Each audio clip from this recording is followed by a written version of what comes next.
Good morning. I'm Sharif Kouddous with dropsitenews.com. Welcome to today's live stream. Today we're going to be talking about the situation in Gaza, as well as ongoing efforts, grassroots efforts to break Israel's siege of Gaza. But as we're speaking, the Israeli slaughter of Palestinians in Gaza is continuing. Just over the past 24 hours, according to the Ministry of Health, 54 Palestinians have been killed. This is bringing the official number of those dead in Gaza over the past 20 months to nearly 55,000, with many thousands more missing under the rubble. Just since this morning, at least 36 Palestinians have been killed near so-called aid distribution hubs run by the Gaza Humanitarian Foundation, an Israeli and US-backed group. Since these distribution sites began operating in late May, over 160 Palestinians have been killed in what the health ministry called aid massacres, where essentially starving people are shot at as they are forced to travel kilometers on foot to desolate areas, parts of Gaza that have been destroyed, thousands of them trying to get a meager amount of food. This is coming, of course, as Israel's full spectrum siege is in place since March 2nd, which has brought most of Gaza's population to the brink of starvation and famine. And of course, the United Nations, all major international organizations rejected this new system when it was first proposed, saying rightly that it weaponizes aid, it forces people to the south, and does not reach enough Palestinians, both of which we've seen play out since late May, along with these horrific, almost daily shootings of men, women, and children who go to the area to try and get some food. Meanwhile, the aerial bombardment of Gaza continues without pause. Among those killed yesterday were 3 civil defense workers and yet another journalist who was accompanying them in an ambulance as they were on their way to rescue people. The Israeli military is openly threatening the chief spokesperson of Gaza Civil Defense, Mahmoud Basal, for the crime of, quote, making false statements to the international media. And this all comes as today Israel deported the activist Greta Thunberg a day after the ship that she and other activists were on, the Madeleine, which were attempting to bring humanitarian aid to Gaza and break the siege. That ship was boarded by Israeli Navy commandos and seized. The ship was forcibly brought to the port city of Ashdod, and the 12 activists on board were detained. We expect others of them to be deported in the coming days.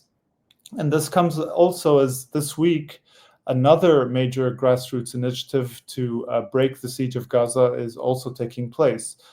Thousands of participants from countries around the world are arriving in Egypt in what is called the Global March to Gaza. Convoys are scheduled to gather in Cairo on Thursday and eventually try to head to the city of Arish in Sinai. And from there, participants plan to march on foot to Rafah, the Rafah crossing with Gaza, where they intend to camp for several days.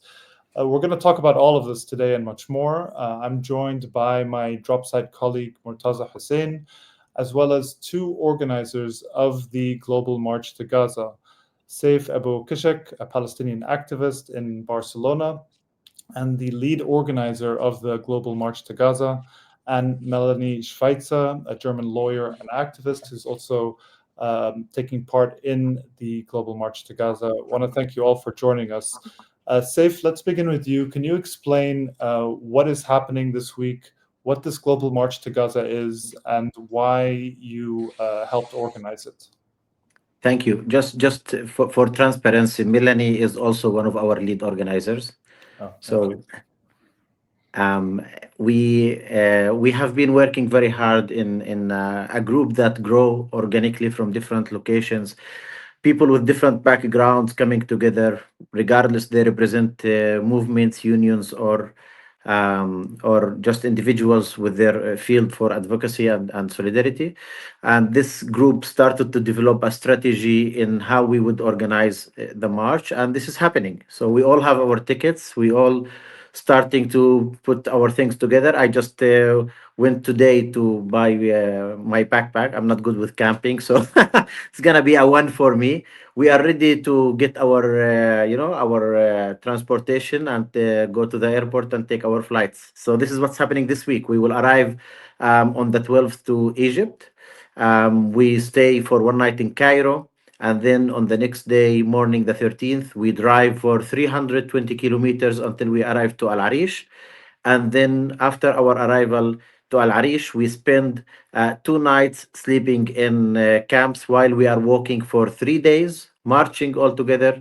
We will avoid heat periods. We will organize some activities with the people participating, skills sharing, discussing about strategies, because we have realized that there are so many people out there that they want to work globally, that they want to put together their efforts and put the skills they have, they put the experience and the passion for justice all together with other people from different countries. And this is what we want to do so far.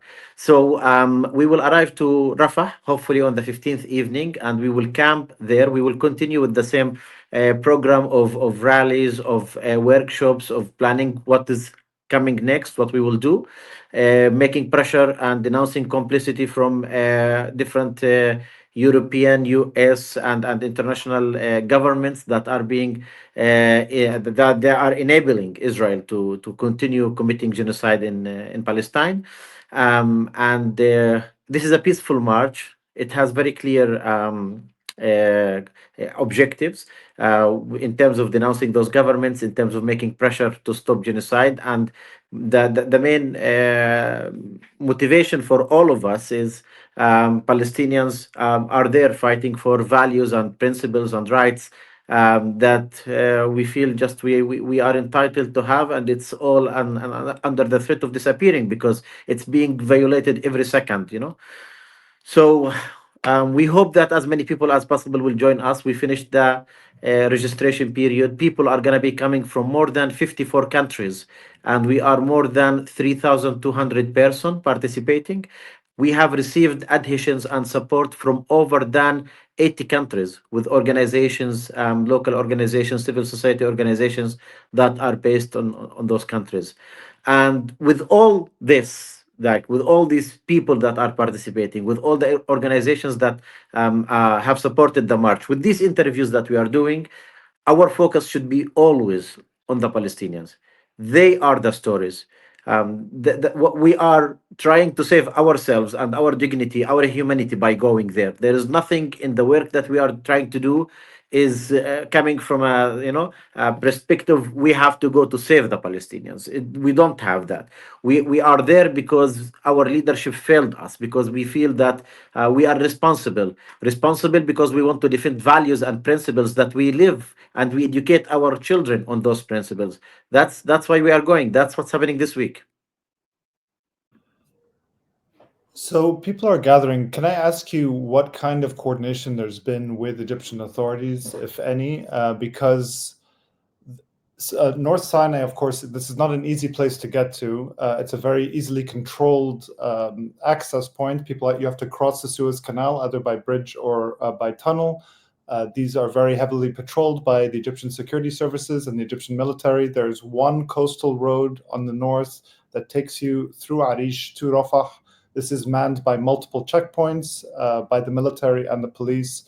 There was a much less well-organized initiative in November of 2023 to try and gather people and bring awareness and take buses, but that eventually fell apart. And the state eventually co-opted it and brought its own kind of supporters to the border in kind of a much more state-managed protest. So what kind of expectation do you have of being allowed to get to reach Arish, to reach Sinai in the first place? And is there a contingency plan in case Egyptian authorities do not allow these thousands of people to get there? Yes. Well, our B plan is our A plan. We are going to do all the efforts that we can to arrive to Rafah because that's what we are going to do. This is our plan. We will negotiate, we will make pressure, we will be there. This is a peaceful movement. We have seen how Israel just stopped the Madeleine ship on the Freedom Flotilla. We don't really see the Egyptians in the same perspective. That's an occupier force that is trying to prevent people from making advocacy for human rights and for justice. We see Egypt as an ally. We work in the same line in terms of defending Palestinians and preventing the displacement of Palestinians from Gaza. So from our perspective, there is a common objective there. We don't see any reason why Egypt would stop us. Like we have that that channel of communication of us willing to talk to any representative of the Egyptian authorities. Our statements are very clear, denouncing the Western complicity and the enabling of genocide, and there is nothing in our discourse or our action plans that is targeting Egypt or any of Egypt institutions. On the contrary, the way that we have organized everything, even in terms of logistics, is not to create any internal situation that can impact Egypt or the internal livelihood of Egyptians. In terms of what we have done, everything that is within our hand to make sure that our message arrives correctly and accurately to the Egyptian authorities. So we have sent letters from most of the delegations that are part of Global March to Gaza to the Egyptian embassies in their countries. We had some visits. Melanie can speak about that as she has been also in one of those in different countries: Portugal, Canada, Switzerland, Germany. Trying just to convene that this is a peaceful march. These are our objectives. We are requesting your collaboration. Also, we had some parliamentarian members sending letters directly in our name from different countries and from the European Union to the Egyptian authorities, asking them to allow the march to happen. Um, we have tried to use all the open channels that are within our hand to have that type of connection, and we expect upon arrival for this to continue, for us to have a conversation with the correspondent authority to guarantee the safety of everyone, because it is a top priority, I think, for everyone that we go and we come back with everyone safe on this march, and at the same time to be able to fulfill our objectives and continue our activity to denounce the complicity and to demand an end to genocide and access to humanitarian aid. Yeah, that's what we have tried to do so far. And Melanie, I wanted to ask you as well, to Saif's point, I'm curious the response of Western governments you've spoken to about this, the planned march. In the past, even before the current war and genocide, there have been attempts to break the blockade of Gaza by naval blockade, by land as well too, and some of which the Israeli government has responded to violently, including about a decade and a half ago, the Mavi Marmara, where a number of people were killed attempting to break the blockade. And now you're organizing a very, very large ground convoy towards Gaza at a moment when the Israeli government, the violence of its activities in Gaza and beyond is kind of at a peak. What have Western governments said in your conversations with them, and what level of support or lack of support have you seen in those conversations? So we have not really talked to our Western governments about this, because it's not about the Western governments, it's about Egypt. So we have been in a direct channel with Egypt, as Saif was mentioning from the very beginning. We have completely transparently said what we are aiming to do, that we think is the basic human rights, to march and do this protest. It's peaceful all the way long. And to be quite frankly with you, we don't expect a whole lot from our Western governments, because they are complicit in this genocide. Sharif, thank you. What you have just mentioned, what only in this week had happened, it's a continuous, absolute horror. It is making us all completely sick to see, and is leaving a moral injury, to us to be witnessing such horrendous crimes and seeing our governments shielding the perpetrators of these crimes. It's like you're watching a massacre and the police is guarding the people who are doing the massacre, right? I mean, this is just unhinged. And so therefore, this is a way also to show our solidarity, because the solidarity is here. And so many times it doesn't feel like that, because we are protesting in our own countries and we're getting repressions by our own Western governments, right? That always claim to uphold human rights and basic democratic rights. But we don't see so much of them when we really active in solidarity with the Palestinian people who are subjected to a genocide. So, and just to touch on what Saif was saying, what happened in the last couple of weeks is, I think, a miracle. We have mobilized so many people. We have everything.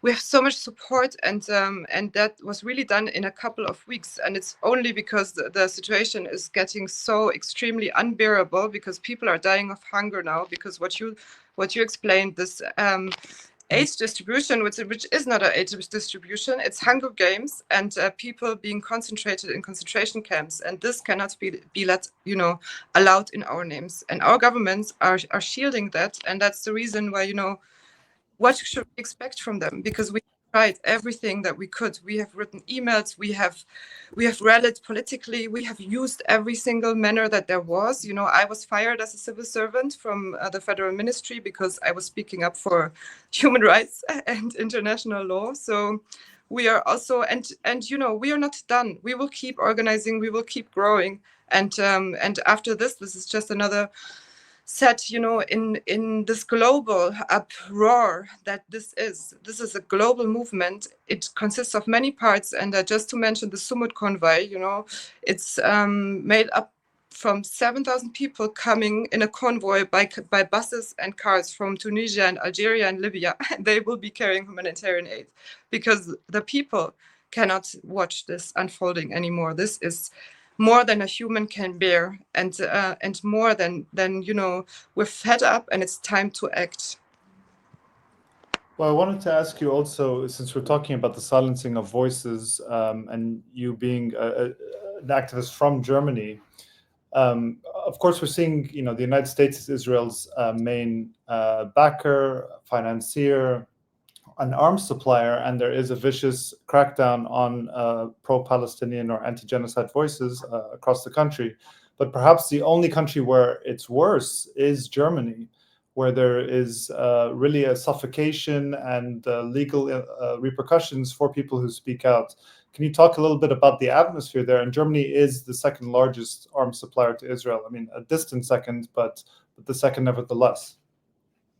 Yeah, absolutely. And there are many layers to this. In the end, the Palestinians are the secondary victims of the Holocaust. And so Germany does have a special responsibility in this whole nightmare that we are experiencing, and is absolutely denying this. And it is absolutely gaslighting and manipulating our German atrocious history of the Holocaust, to go within their own political agenda, which is only serving their interests and geopolitical and economically, right? And the crackdown in Germany is unprecedented. And I really have to say, this is also my reason to keep going, because as a Democrat, as a lawyer who believes in our constitution and in our international order and law, this is unacceptable for me. It is completely unacceptable. It is a violation against our freedom rights in Germany that are being taken away, and for anyone. And I have to say, though the government is very, very repressive when it comes to this, but there is there's a big part of the population that is just once again silent, and looking the other way, because it's uncomfortable, because we all know, even though it's not stated publicly, that there will be consequences. Like in my case, very visible, but in many other cases too, and many other people are much more vulnerable. They're getting deported. They're being raided continuously. There are criminal charges for the most ridiculous things. When you ask on a sign on a protest, if we learned nothing from the Holocaust, that you get a criminal charge for incitement to hatred. And this is, you cannot call this a democracy anymore. And this is also, what is at stake here. Like, at the question of Palestine, what we are witnessing, this collective global genocide that is being committed against the indigenous people of Palestine. This is a litmus test for us, like so many others have said before, and it will leave a stain on our consciousness. And you know, no one will be able to later say, yes, I was also against this if you haven't acted. And especially in these days, everything is stored forever. So if you haven't said one time publicly on your social media account that this must stop, then you were not against this. And genocides work in this way. They are made possible by the so many who keep silent and keep letting this happen. And we do not want to be one of them. We don't never want to say, you know, we haven't tried everything that was possible and feasible.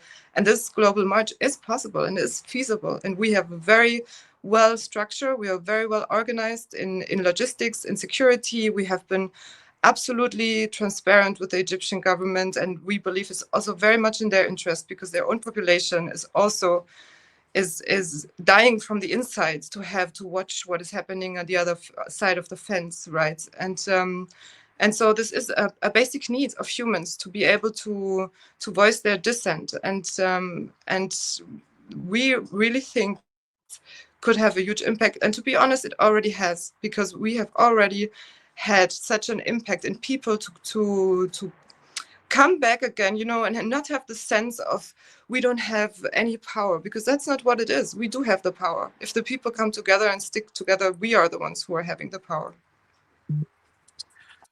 Saif, you said something very interesting earlier about the frustration with the policies of regional governments among many people, and this helped galvanize this grassroots movement to help people in Gaza at the moment. Can you speak a bit about some of those frustrations and how they built up? Now, I assume many people in the convoy are from countries in the region as well, too, in addition to Western countries. What have you seen that's caused this frustration? What would people like to see the governments do, and what are they not doing at the moment that helped push them to lead this convoy, even at personal risk themselves, to Gaza? Yeah, I mean, it's really basic if you look at it from from the day-to-day life of the Palestinian people. In I don't know in what world it is okay to see babies burn, civilians being bombed, hospitals being bombed, schools being bombed. All aspect of life in Gaza is under attack, and we are okay with that. Like from a political perspective, we receive statements that are denouncing the situation, and they are calling for ceasefire. But at the same time, those same countries continue to have military deals with Israel, continue allowing Israel to have privileged access to goods in Europe without having to pay taxes. We see that diplomatic relationship is okay. Embassies are open. Delegations are going and coming back. Joint projects and investigations and educational activities, like it's life as normal. There is nothing that has changed other than a statement saying that, well, you are killing too many people in Gaza. Let's not do that. This is the actual reality, that those governments and states are enabling Israel by staying silent and not taking any actions. If you look at the past 20 months of actions that were taken by international community to try to stop genocide and to reach into ceasefire, what concrete action they took that will actually lead us there? Where like what actions, like what kind of sanctions they have imposed on Israel compared to other countries? When things when the Russia and Ukraine war started, they started cutting all or also resources from Russia. They were asked to leave the World Cup, so at the sport level. They were not in Eurovision for the music festival, the annual one. And we see that nothing, on the other hand, for example, is happening with Israel, that it's okay. That when the just court says that Netanyahu has to be detained if they come to any of those countries start to say, well, if he comes to us, we are not going to detain him, and we will leave our agreement with the international court. These are the type of responses that we see at the international level that are enabling Israel to continue. Like, why Israel? The question that should be asked: why Israel would consider stopping the genocide? What motivates Israel? If everyone around Israel say it's okay, you can continue killing people. Because if you don't take a concrete action against that, you literally say it's okay. That's what people are not happy with. And when we told people, listen, we have been marching in our cities in Spain, in Germany, in the US, in the UK for those past 20 months. And now we want to take this one step forward. We want to go to where they are committing genocide and talk to our leadership from there and say, you are forcing us to come here. If anything happens to us, it is on you, because you are not doing your job. You are not standing for our values and principles, and you are complicit. You are part of the problem. You have to be part of the solution. That's why people are going. That's why people are not happy with the leadership. And how long should we wait? They are talking about negotiations and possibilities. We have been waiting for negotiations and possibilities for months and months. And every second, now, while we are having this broadcast, people are being killed in Gaza. The remains of the remains are being bombarded again. So we are going to wait into a moment where there is nothing left in Gaza, where there are no people left in Gaza, and then we can say, oh, we have reached an agreement. I mean, what are we waiting for? Why can't we stop genocide now? Why more people need to be killed? Why we have to travel from more than 54 countries, civilians, to go protest genocide while our governments are enabling and financing genocide? This is the true reality that we are trying to denounce, and this is what we are trying to fight against: the involvement of our own governments to maintain genocide in Palestine. And if I may add to that great comment, what Saif said, was also inspired by so many historic movements, and that those movements were so powerful, like the Green March, in Morocco, or the protests at the Berlin Wall. For me as a German, it's the perfect example. It was public pressure by the thousands, and we have endless stories like that. It's the people who come together and join, like Mahatma Gandhi and Nelson Mandela. And Nelson Mandela's grandson is with us and supporting us, right? Because this is exactly how this happens. It's not governments who decide from one day to the other to remember their morality, or that they want to do what is right.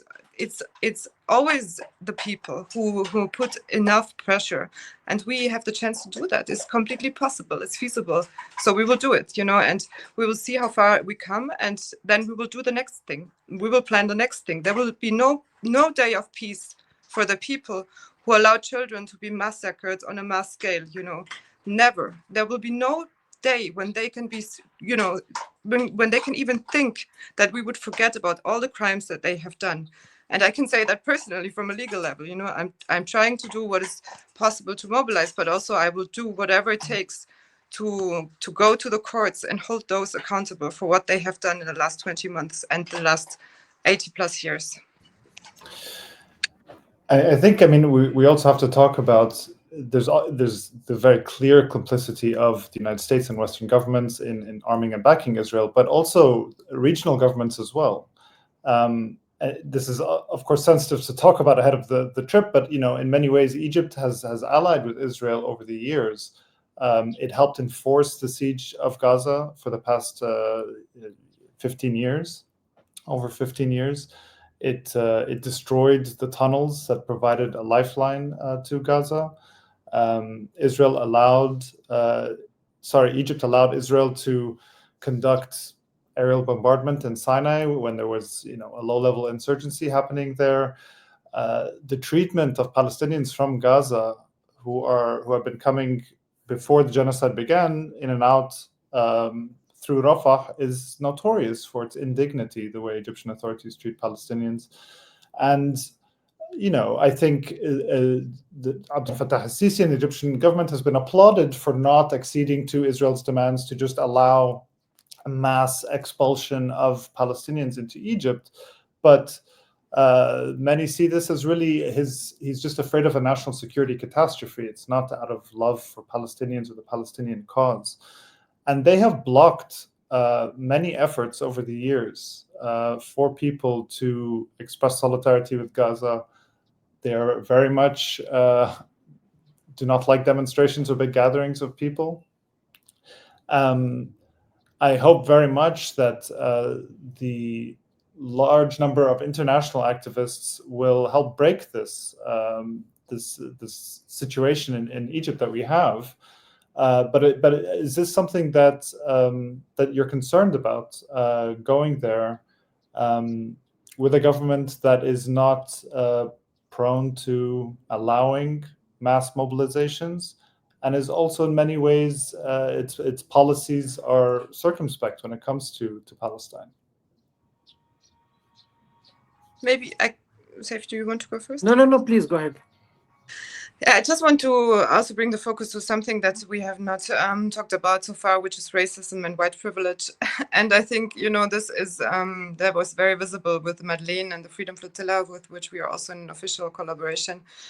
The governments react very different depending on who is subjected to their power. So when it is this is just a fact, right? And this is the reality that we live in, that and now more so, because we see that it's so Palestinian lives, obviously, and it is always said in the subtext of all the governments, they don't matter to them. It's Israeli lives that matter at least 10 times as much. You can wonder, like, is there a limit at any point? And this is something that this reality we want to use as well, because we know that we have white privilege, and we are not just a white community. It's from delegations all over the world. We are delegations from Morocco, from Algeria, from Senegal, from South Africa, from India and Pakistan. It's so beautiful to see people from all over the place. And in the end, in this world that we live in, this is the system that is in place at the moment. It is malfunctioning on so many other levels, apart from what is happening and going on in Palestine. But it's also a system of internal threats, and where countries have to obey, right? So there is not really, as much as there's not really a free will of the people, there's also not really a free action of countries, I would say, unfortunately, and as much as we say we have democracies in our Western countries, in Germany, I would very much doubt that now, because you can see as soon as you are outside of the politically accepted criticism or things that you can say, then all of a sudden you find yourself in a completely different situation. And so, in this sense, we are all hung up in this whole system of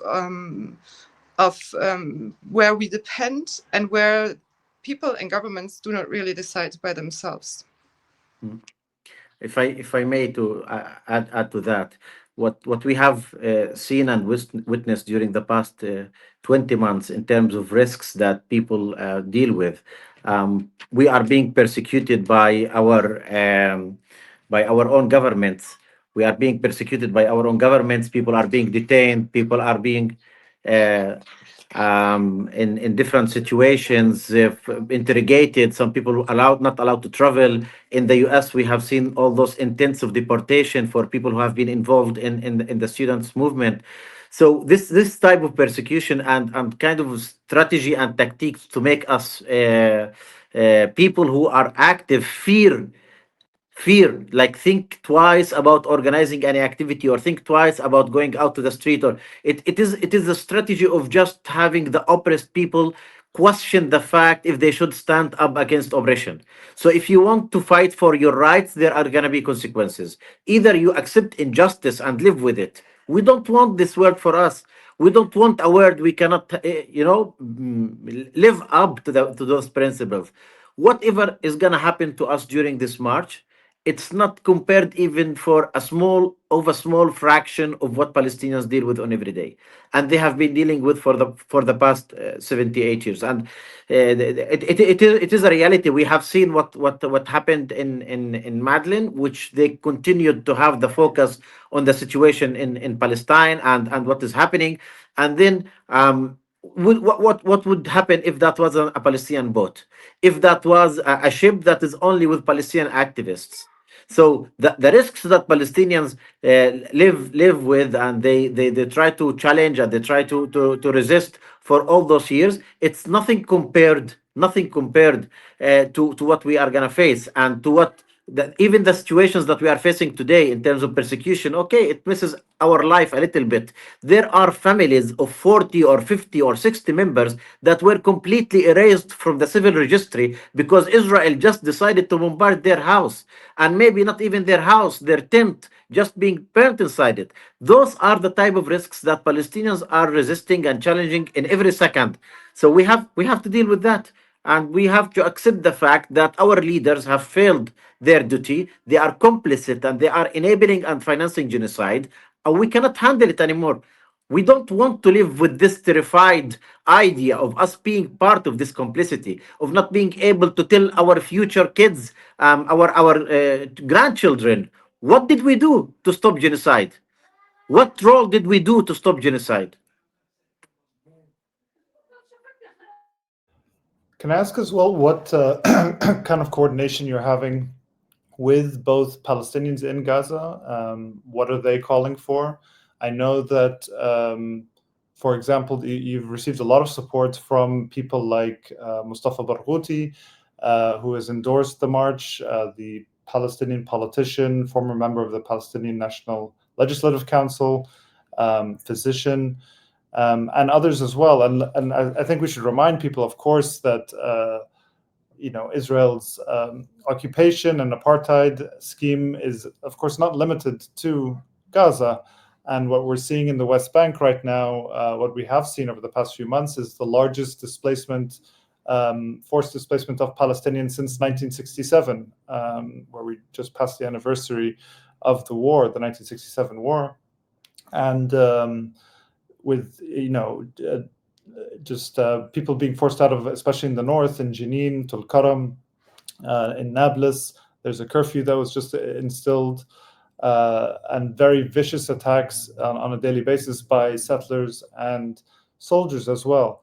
But what kind of coordination do you have with Palestinians in Gaza, as well as with different movements? You mentioned that you were coordinating with the Freedom Flotilla, but can you talk about some of those connections? We have, first of all, responded to a call that came to us from Gaza. So the main reason that we are doing all of this, because Gaza civil society believes that solidarity movements, they can mobilize and they can go to Rafah border. This is not something that just a bunch of white people thought, okay, let's go for a visit to cross the desert of Sinai and protest at Rafah. The independent workers committees in Gaza sent us a written statement calling for this action to happen, and we have responded. We opened the call for people to participate, and we are where we are today with more than 54 countries participating. And the same goes with also Palestinians who are living in Egypt, and also with Egyptian activists. We spoke to them. We asked what would be the best way for us to be able to do, and we are in direct communication, keeping them updated with the status of this mobilization, either in Gaza and Egypt. And we started to receive so many messages even from civilians in Gaza, telling them that that this is what we are trying to do, asking for their opinion, and then them in some of those cases sending us recorded messages, hoping that they can meet us on the other side of Rafah. We definitely wish that it will be possible for a ceasefire agreement to be in place in these coming days. What has been proven so far, unless there is a clear intention and demands and support from international community to force Israel to respect such agreements, it won't happen. And that's why we believe our pressure should be on those governments. Not sure if I covered both parts of the question. I think there was a second part, or maybe the Freedom Flotilla and the Sumud convoy. yes, yeah. It goes in the same effort of us wanting to do this global campaign, and we are not looking into a unique representation for Global March to Gaza. We are looking to be inclusive and to work with all other movements that are on the ground, mobilizing to break the siege. So we have a coordination channel opened with both the Flotilla movement and the Sumud convoy. We have participated in the launch event for the Madeleine ship in Catania. We have discussed the communication strategy. We also been in contact with people who wants to join the flotilla, but there is no space for them, and they sent them other in our way. The same also goes with the Sumud convoy. I think this type of coordinations are important and essential because it shows that regardless of the way that we are organizing, regardless of the structure that we internally have, we are open to work together because we understand that this is the only way that we can have an impact. And it's very essential to be open to new strategies, open to hear different ideas, and not to enclose like within our sectarian groups as it used to be for a long time of how things should be organized. It has been very good experience, and I think we managed to have a big impact in terms of social presence with people coming from so many countries because they are in a way like one or other group following one of those three movements, and so we managed to reach to a wider public that wouldn't be the case if we only worked together. And also, it's very important to learn from the experiences that other movements have. The flotilla, they have been there for so many years. They have been organizing. They have their legal strategy, their media strategy, and we just started to work together now. I mean, a few months ago, none of us had, or most of us, we haven't even talked to each other in any conversation because we have been very involved locally in what we do in Spain, in Germany, in France, in the US, in the UK, focused on our internal campaigns, focusing on our national mobilizations. And I don't know if Melanie agree, but this is, I think, this is where we should bring solidarity. This is the next level of us doing solidarity. We should focus on putting all the resources and efforts together in global campaigns. We have 80 countries, like organizations from 80 countries who shared their support and will organize activities locally. So in 80 countries globally, at the same time, we have managed to put Gaza, siege, and genocide on the agenda of everyone that is involved in this process. And because people who are coming are so diverse that you have people, the person who's working in a bakery, or the person who's working in a gas oil station, or the doctor, or the lawyer, or the activist, or a unionist, all of them together, they want to stop genocide. So you brought this to be a social issue. It's on the agenda of everyone who forms part of a civil society.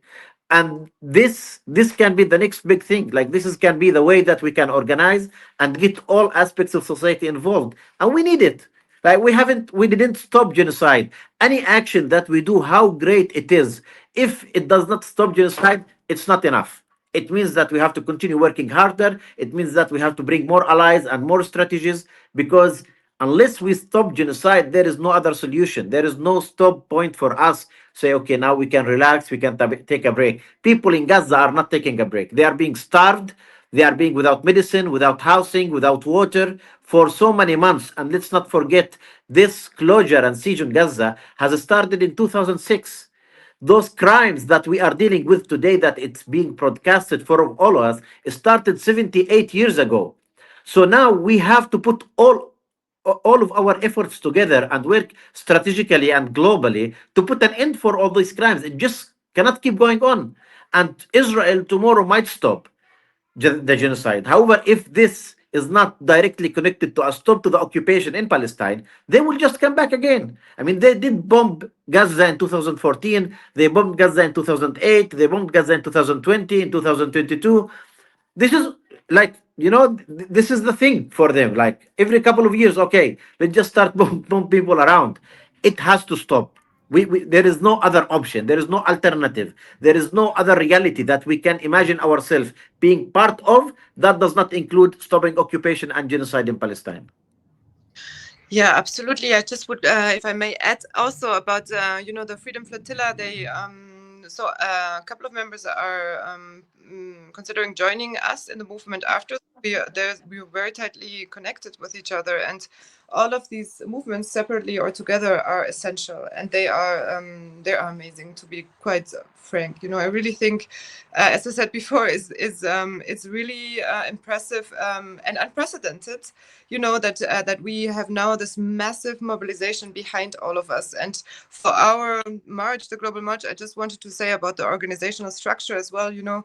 This a complete grassroots movement. So it's a basic democratic grassroots movement. It wasn't initiated by organizations, but people, and from the beginning, our stance was that we should elect a spokesperson for each country who is well integrated into the ongoing activism and everything that has been done, the resistance to the genocide and its enablers.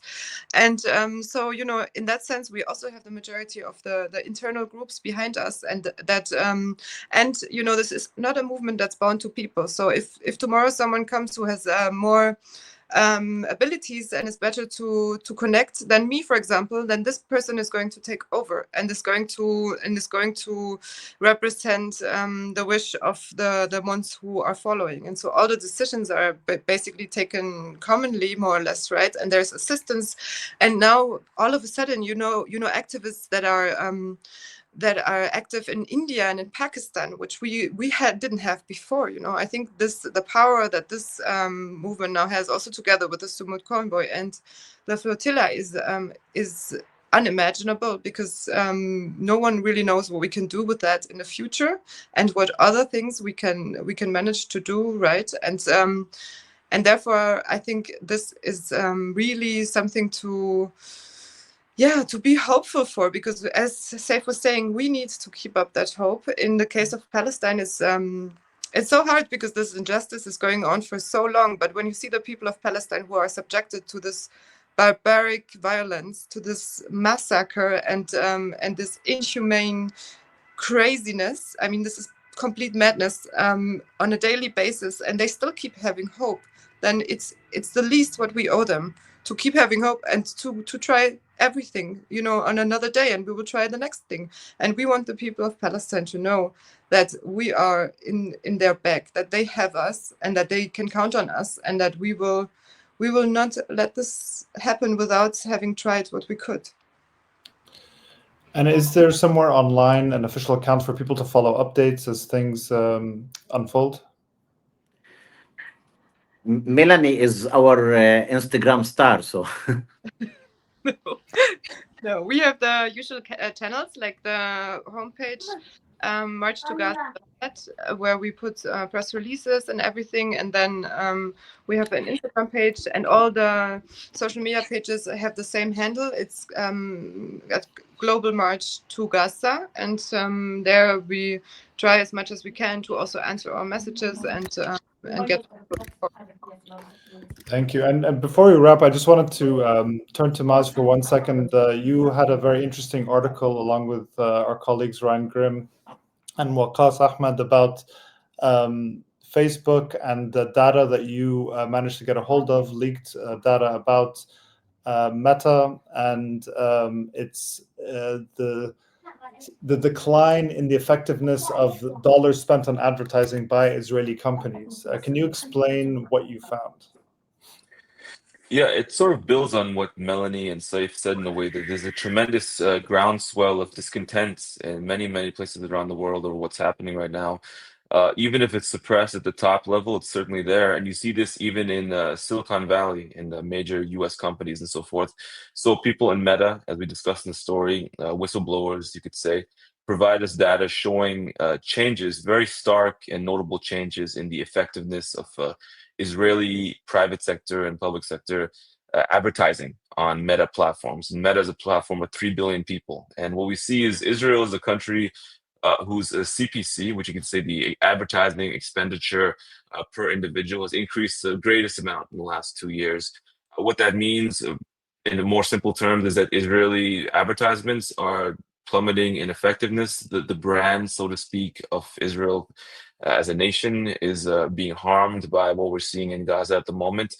So likewise, as you see activists and, in a more limited sense, some political movements starting to come protest more directly about the genocide, there's also, and beneath the surface, a great backlash at the public level taking place against things related to Israel, for fear of being associated with genocide or human rights abuses, and also as a reflection of the effectiveness of boycott campaigns on individual level. And many of the companies that we looked at in the story, looking at the top 40 companies from Israel spending on Meta platforms, were targeted by BDS campaigns. So it's very difficult sometimes to quantify the effectiveness of these campaigns, activist and grassroots campaigns. But we have, for the first time, real hard numbers about the financial impact on Israeli companies, and by extension, the brand impact on Israel. And that could be seen as a sort of a secondary issue, but I think it's really important because it shows that the efforts of people trying to raise awareness, as well as the negative actions of the Israeli government, actually are having a quantifiable impact economically and a public relations standpoint on Israel. And you'll see further downstream effects of that the longer this genocide goes on, the longer it continues without accountability for its perpetrators. Well, you can check out that article on Dropsite, as well as our continuing coverage from our incredible reporters that we work with in Gaza, who report from the ground so bravely, as well as the West Bank and across the region. And that does it for this live stream. We're here Tuesdays at 9:30 Eastern Time. If you want to support our work, you can subscribe at dropsitenews.com. You can also make a 501c3 tax-deductible donation to our work by going to dropsitenews.com and clicking on Ways to Give. Make sure to follow us on our social media platforms and let people know about our work. And on behalf of everyone at Dropsite, thanks for joining us. I'm Sharif Kouddous.